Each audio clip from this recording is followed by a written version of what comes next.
अस्सलाम वालेकुम and welcome to lecture 30 of marketing research.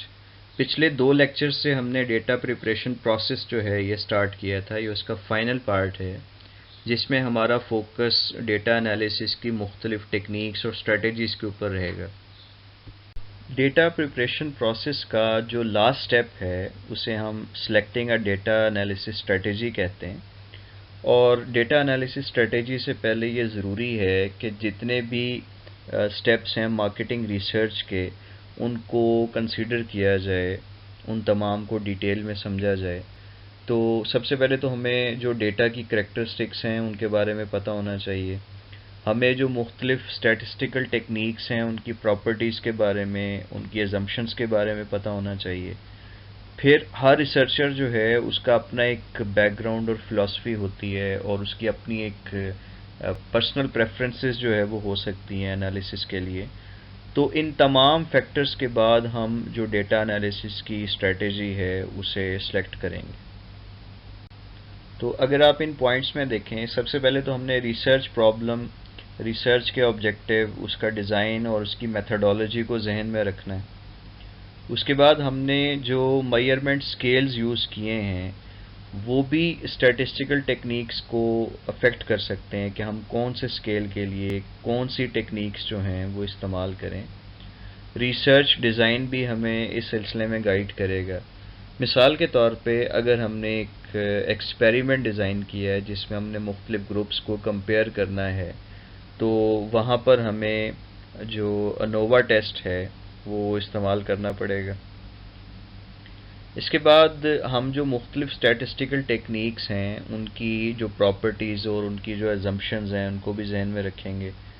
और इसके साथ साथ हम देखेंगे कि कौन सी टेक्निक्स जो हैं वो कहाँ पे यूज़ हो सकती हैं। मिसाल के तौर पे अगर हमने वेरिएबल्स के दरमियान जो डिफरेंसेस हैं उनको एग्जामिन करना है तो उसकी अलग टेक्निक्स हैं। अगर हमने दो या दो से ज़्यादा वेरिएबल्स के दरमियान रिलेशनशिप देखना है तो उसकी टेक्निक्स अलग होंगी। और अगर हमने कुछ प्रिडिक्शंस करनी हैं तो उसके लिए हम डिफरेंट स्टैटिस्टिकल टेक्निक्स अप्लाई करेंगे। तो यहाँ मज़ीद कुछ पॉइंट्स हैं। एजम्पशंस के बारे में हम बात कर चुके हैं कि जिन टेक्निक्स की एजम्पशंस हम फुलफ़िल ना कर सकें, हमारा डेटा जो है वो उन एजम्पशंस को पूरा ना कर सके, तो वहाँ पे हम वो टेक्निक्स यूज़ नहीं करेंगे, ये हमारी लिमिटेशन बन जाएगी। फिर रिसर्चर की अपनी एक चॉइस होती है कि उसका एक बैकग्राउंड होता है या उसकी एक थिंकिंग होती है कि कौन सी टेक्निक्स कहाँ पे यूज़ करनी चाहिए। और आमतौर पे जो एक्सपीरियंस्ड और वेल ट्रेंड रिसर्चर्स हैं वो एडवांस टेक्निक्स को यूज़ करते हैं। वो ज़्यादा इस चीज़ को एंजॉय करते हैं कि डिफरेंट तरह के जो एनालिसिस हैं वो कर सकें और डिफरेंट जो इन्फ्रेंसेस हैं या इंफॉर्मेशन है वो हासिल कर सकें। तो यूँ ये कई फैक्टर्स हैं जो चॉइस ऑफ एनालिसिस टेक्निक्स को सिलेक्ट करने में हमें गाइड कर सकते हैं। स्टैटिस्टिकल टेक्निक्स की वैसे तो बहुत सारी टाइप्स हैं, लेकिन जनरली हम इसकी क्लासिफिकेशन यूनिवेरिएट टेक्निक्स और मल्टीवेरिएट टेक्निक्स के साथ करते हैं। यूनिवेरिएट टेक्निक्स वहाँ पर अप्रोप्रिएट होती हैं जहाँ पे हमने किसी एलिमेंट की जो सिंगल मेजरमेंट है वो करनी होती है, या अगर हम उसकी एक से ज़्यादा मेजरमेंट्स भी करते हैं तो मुख्तलिफ एलिमेंट्स की जो मेजरमेंट्स हैं वो अलग अलग से होती हैं, वो एक साथ नहीं होती। स्क्रीन पे आप यूनिवेरिएट स्टैटिस्टिकल टेक्निक्स की जो फैमिली है वो देख सकते हैं। इसको दो ब्रॉडर कैटेगरीज में डिवाइड किया गया है, मीट्रिक डेटा के लिए और नॉन मीट्रिक डेटा के लिए। मीट्रिक डेटा से मुराद वो डेटा है जिसे ऑर्डिनल या रेशो स्केल पे मेजर किया जाए, और नॉन मीट्रिक डेटा वो है जिसे आप ऑर्डिनल या नॉमिनल स्केल पे मेजर करते हैं। तो पहले मैं मीट्रिक डेटा की बात करता हूँ। ये बेस्ड ऑन वन सैंपल भी हो सकता है और टू और मोर सैंपल्स भी हो सकता है। अच्छा, यहाँ एक जो इम्पॉर्टेंट टर्म है वो समझना ज़रूरी है। एक सैंपल वो है जिसे हम कलेक्ट करते हैं जब पॉपुलेशन होती है और उसमें से हम सैंपल फ्रेम बनाते हैं और फिर वहाँ से हम एक सैंपल जो है वो ड्रॉ करते हैं।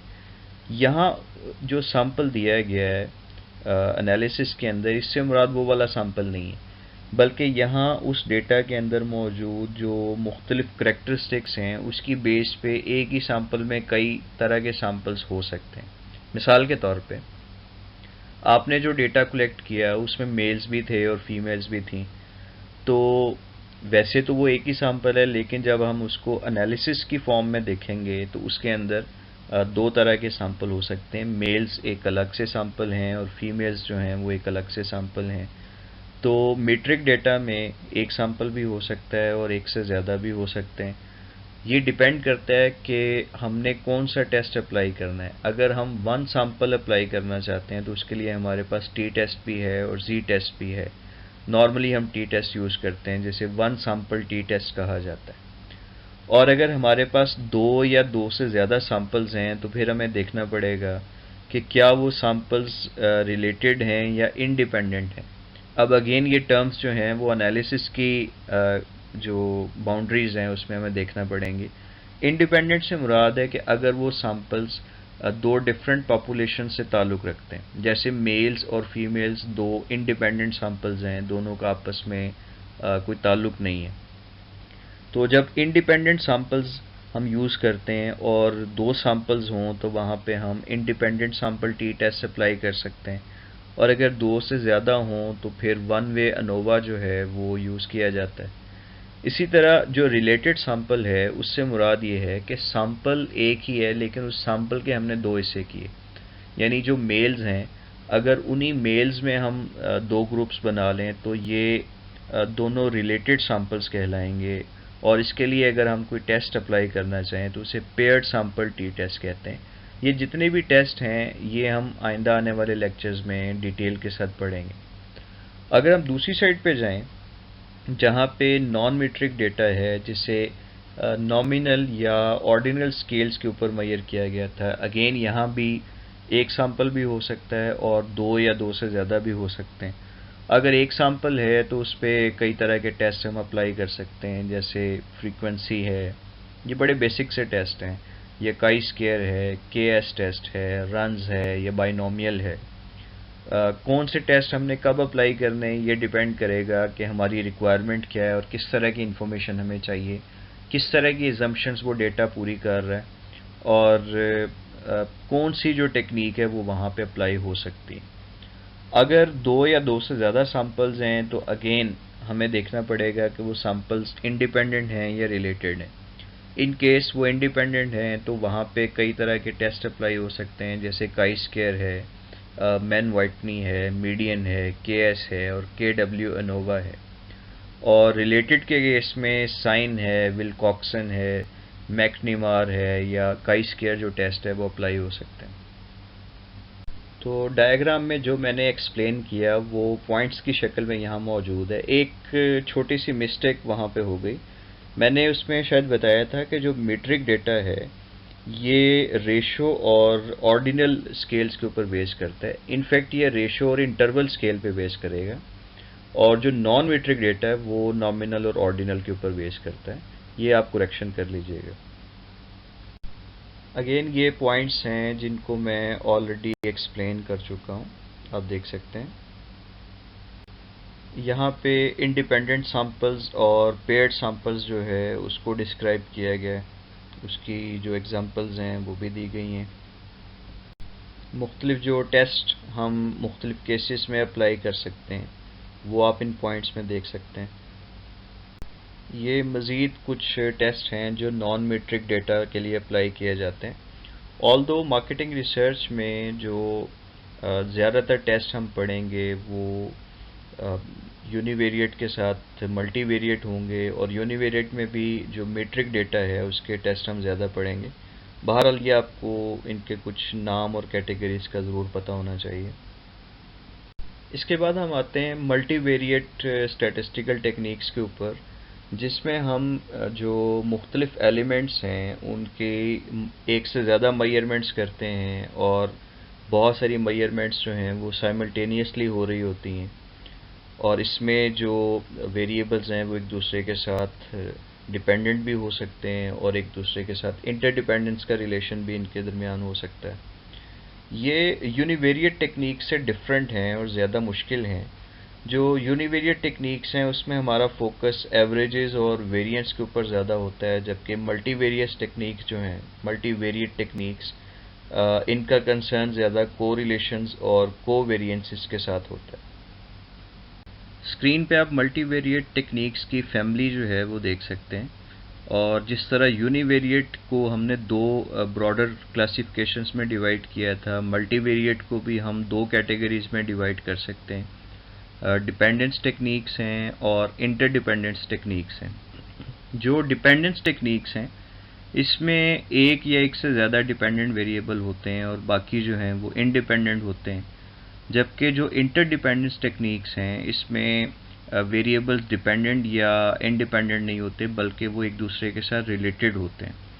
तो पहले अगर हम डिपेंडेंट जो वेरिएबल्स हैं उनको देखें, वन डिपेंडेंट वेरिएबल यानी एक ही डिपेंडेंट है और बाकी सारे इंडिपेंडेंट हैं, उसमें जो एनालिसिस हम कर सकते हैं वो क्रॉस टेबुलेशंस हैं, एनालिसिस ऑफ वेरिएंस हैं जिसे अनोवा भी कहते हैं, और एनालिसिस ऑफ कोवेरिएंस हैं जिसे एनकोवा भी कहते हैं, और मल्टीपल रिग्रेशन अप्लाई हो सकता है, टू ग्रुप डिस्क्रिमिनेंट एनालिसिस हो सकते हैं, कॉन्जॉइंट एनालिसिस हो सकते हैं, लॉजिट एनालिसिस हो सकते हैं। दूसरी साइड पे अगर डिपेंडेंट वेरिएबल्स एक से ज़्यादा हो जाएं और बाकी इंडिपेंडेंट हों तो मल्टीवेरिएट एनालिसिस ऑफ वेरिएंस जिसे मैनोवा भी कहा जाता है, और मल्टीवेरिएट एनालिसिस ऑफ कोवेरिएंस जिसे मैनकोवा भी कहा जाता है। फिर कैनोनिकल कोरिलेशन एनालिसिस हो सकते हैं, मल्टीपल डिस्क्रिमिनेंट एनालिसिस होंगे, स्ट्रक्चर इक्वेशन मॉडलिंग हो सकती है, और पाथ एनालिसिस जो है वो हो सकते हैं। अगर हम इंटरडिपेंडेंस टेक्निक्स जो है उनको देखें तो उसमें वेरिएबल जो हैं वो इंटरडिपेंडेंट होंगे और दूसरी साइड पे इंटर ऑब्जेक्ट सिमिलैरिटी होगी, यानी एक साइड पे ऑब्जेक्ट्स हैं और दूसरी साइड पे वेरिएबल्स हैं। वेरिएबल्स में जो एनालिसिस आप अप्लाई कर सकते हैं वो फैक्टर एनालिसिस हैं और कन्फर्मेटरी फैक्टर एनालिसिस हैं। दूसरी साइड पे जो इंटर ऑब्जेक्ट सिमिलैरिटी है उसमें हम क्लस्टर एनालिसिस अप्लाई कर सकते हैं और मल्टी डायमेंशनल स्केलिंग यूज़ कर सकते हैं। जो मैंने डिटेल्स आपको इसकी फैमिली के बारे में बताई वो आप पॉइंट्स की शक्ल में यहाँ देख सकते हैं। इसी तरह से यहाँ इंटरडिपेंडेंस टेक्निक्स के बारे में बताया गया। मज़ीद कुछ पॉइंट्स आप स्क्रीन के ऊपर देख सकते हैं।